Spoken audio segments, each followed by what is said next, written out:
presentation now is a good kickoff of that. Sander, please join us. Yes, there you are. Hi. Hi. Good to see you. Sander has a really interesting career in analytics, data engineering, and now works as a big data architect with Nike.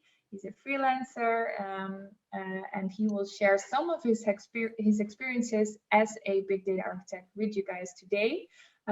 So last presentation. So any more questions that you have, this is your chance, and I'm gonna give the floor to you really quickly, Sander. Enjoy.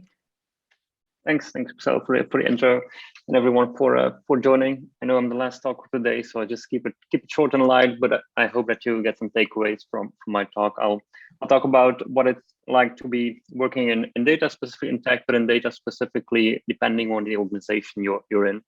But maybe first a bit about my background. I actually studied aerospace engineering at Delft University of Technology and worked for a while in aviation consulting, and that's how I got into data. Company I worked with, we worked with lots of sensor data for aircraft, and that's how it got me sparked into data science and what you could do with data within the professional world.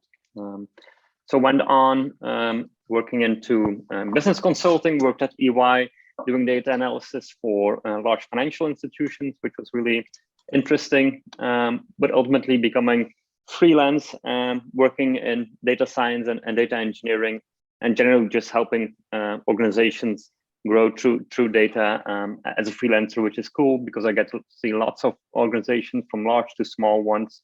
And so some of the organizations I've been with for the past years were Coolblue, which is the e-commerce company, LeasePlan, and now been with Nike for over a year, leading the data science team. So I'll explain what a data scientist does or what data engineer does in an organization. And I'll do that just by narrating on how most of the organizations I've seen grow in terms of their data capabilities. And that will show a bit at what the role of a data scientist is as well. So I'll tell the story of a e-commerce company. It's a generic company, and it could be true for any e-commerce or non-e-commerce business. But often it starts with just people within the business asking questions. So for example, we have this guy working at an e-commerce company and needs to buy stock for the company, but needs to know how much of which product does he need to buy. So how does he go about this? Well, first thing is pulls up a dashboard tool like Tableau or Power BI or even Excel and start looking at historic sales data. How much did you buy last year? How much sales did you get? So buy enough stock. But you want to be a bit more careful in doing so and doing a bit of forecasting. So opens Excel, creates huge Excel sheets to see if he can extrapolate some of the data that he had to figure out how much stock to buy. But soon you discover you're hitting the limits of what a tool like Excel can do for you, or basically extrapolation. And you want to know a bit more. For example, what will happen on days like Black Friday, or what if you throw in some discounts on the website? What will happen with sales, and how much stock do you need to buy for that? So these kind of quite complex data questions pop up. So that's often how data science gets introduced into these organizations. And this is the example of a guy needing to buy stock, but this could be true for any department, really. So data scientist joins the department to help answer these kind of questions using no longer only Tableau or Power BI, but Python and R to do forecasting with regression models, Facebook Profit, or any of these kind of models to see if you can forecast the sales or time series forecasting, which is cool because you're as one data scientist in the department working really close to the business. So you'll get a good understanding of what the business needs and doing so. But you'll have quite a limited option because you're not working in IT department, development department, really close to the business. So you'll be limited in terms of what you can do, data access that you get. But you have room for innovation in there. Now, what happens in the organization? Not only one person needs to know a bit more than he can handle with Excel, but this gets true for all of the departments. They need to do so. So what you'll see is there's many data scientists or small teams of data scientists popping up across the organization, all helping individual business stakeholders, essentially. And so what you'll see is that these data scientists, they will get to know each other, but since they're working in different departments, they'll stay quite working on different tools, different ways of working, and collaboration will be ad hoc. But they see that there's desire to work more efficiently, more coherent in terms of way of working. So then what happens? They form a team. So this is where you'll see data science teams popping up inside the organization, still answering the same questions, the same tool sets, but as a team where you can work more coherently in the same way. And also and I think this is a nice bridge to the previous talk on products, where you'll see the need for a product owner popping up. So because you're helping multiple stakeholders, it's not only you and your one stakeholder you're trying to help, but you have multiple of them. So you need to prioritize, okay, so how are we going to work? Which other products are we going to pick up? And how can we productize the work we're doing? And so that's what product owner would be doing in this case. And because you're now a team and no longer a single person, it means you'll have a bigger say in the organization as well. So you can get better tools, can get better access to data, but still the questions you're answering are pretty much the same, output in dashboarding tools, but you might get things like R Shiny, so adaptable dashboards or Streamlit apps, etc. And still working for internal audience. Then new question pops in. Can we increase sales through personalized recommendations? So as the initial stages of data science inside of organizations will mostly answer internal questions, internal stakeholders, outputting in dashboards, until you reach a certain maturity and you start answering questions which go beyond that. So for example, recommendation engines. And so we've seen examples in previous talk on how Spotify, Netflix, etc. are doing these. And these are data science questions which are answered towards the audience directly or the customers directly. So it's no longer internal, but need to integrate with all sorts of systems. And therefore, as a team, you need new skills, because initially the data science team was just a bunch of data scientists grouped together, but the skills needed to answer these kinds of questions go beyond that. You need software engineering skills, testing, automation, API development, front-end, back-end, cloud deployment, etc. So a whole range of skills is suddenly needed to answer these questions. So what happens is you're no longer as a data scientist working in a group of data scientists, but you're working as a data scientist in a development team. Multiple skill sets, multiple profiles fit into one team to actually make the product. The distance to the business stakeholders is often a bit larger as well, because now you're no longer within the business department, but working within an IT department. And you need to bridge that gap, but you get more advanced technology, access to technology, better access to data, and scope is a bit more narrow, but you'll be, because you're working on a single product, no longer multiple of them, focusing on single feature, for example, single feature or the product, single domain. But the use case is a bit more advanced of that. And then finally, as the organization even scales out, no longer doing this for a single product, but for multiple of them or multiple parts of the product where data science comes into place, you'll see in more development teams, data scientists popping up and ultimately forming this organization to do so.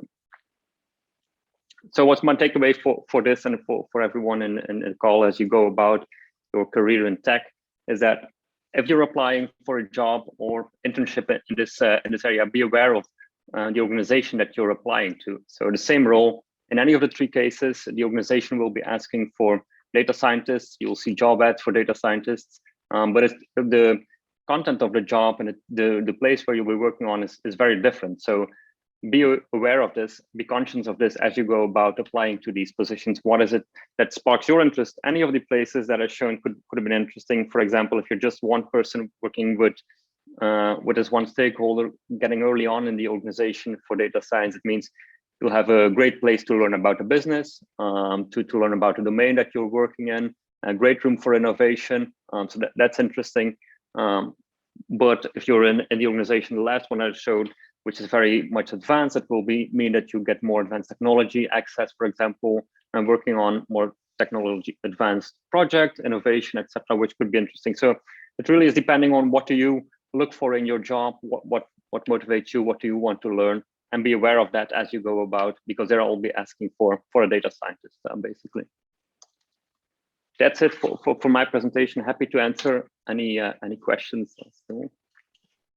Thank you so much, Sander. And I think it's very a relevant insight for people who are indeed applying for jobs, because from the outside, it's sometimes very hard to establish that.